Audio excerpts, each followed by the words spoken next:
don't want to do this.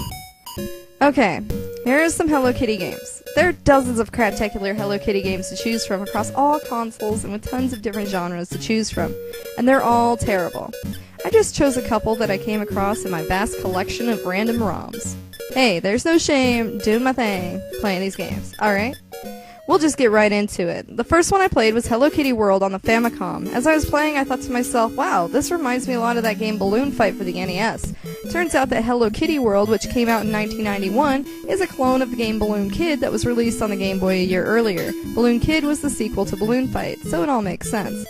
Hello Kitty just floats around the levels on balloons while trying to avoid obstacles and enemies. You can let go of your balloons, jump across platforms, and then blow up more with the balloons that you collected throughout the levels. The whole thing gets really repetitive and boring a couple levels in, though it's nowhere near as boring as the next game. Hello Kitty no Hana Batake was released for the Famicom in 1992. In this game, you're Hello Kitty and it's your task to water flowers. That's it. You jump around different platforms and pour water onto pots and flowers grow. You do this while attempting to avoid enemies. You can also use your mallet to smash enemies, only they don't smash per se, they're just stunned temporarily and they spaz out like they're having an epileptic seizure. I think that if you give a character a hammer to violently smash things with, they may as well go all out. Why don't they just let the enemies die? Is it an animal rights issue or something? It's like, hey kids, it's not okay to kill animals, but it's perfectly fine and well to stun them by smashing them over the head with a blunt object. Smart. And when Hello Kitty gets killed, which she doesn't, not really, if an enemy touches you, she sits down and cries. Is that really how you would react when you're touched by a small woodland creature?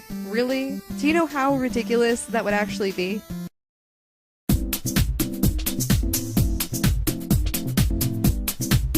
This game is lame. Next! Hello Kitty Happy Party Pals on the Game Boy Advance was released stateside in 2005. You're Hello Kitty, of course, and you've got to plan parties. You start by exploring your surroundings and finding things that could be used for your parties.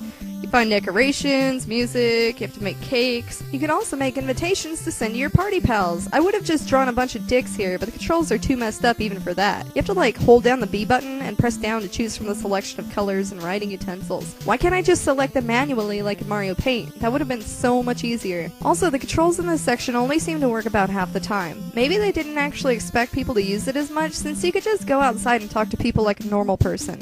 You go around town inviting people to your party and collecting things. The items seem to show up at random depending on how much time you spend playing.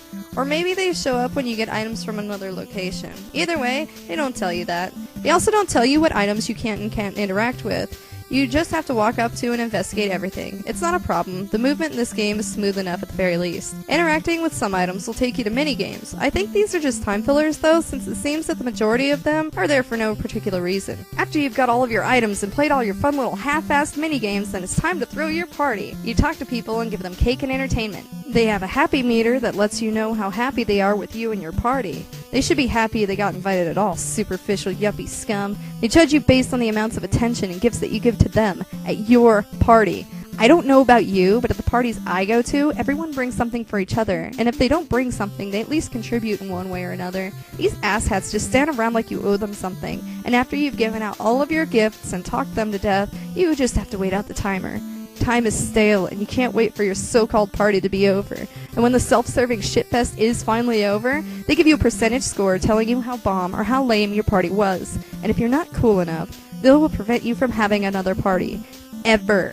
You'll have to repeat the same party with the same fuckwit guests that you invited before until you or them accept the fact that you're too good for them and move the fuck on. Which is what I did. This game is a terrible, wretched waste of space in the gaming universe, and whoever made it should be ashamed of themselves for making such a shitty game. Fuck this game, and fuck Hello Kitty.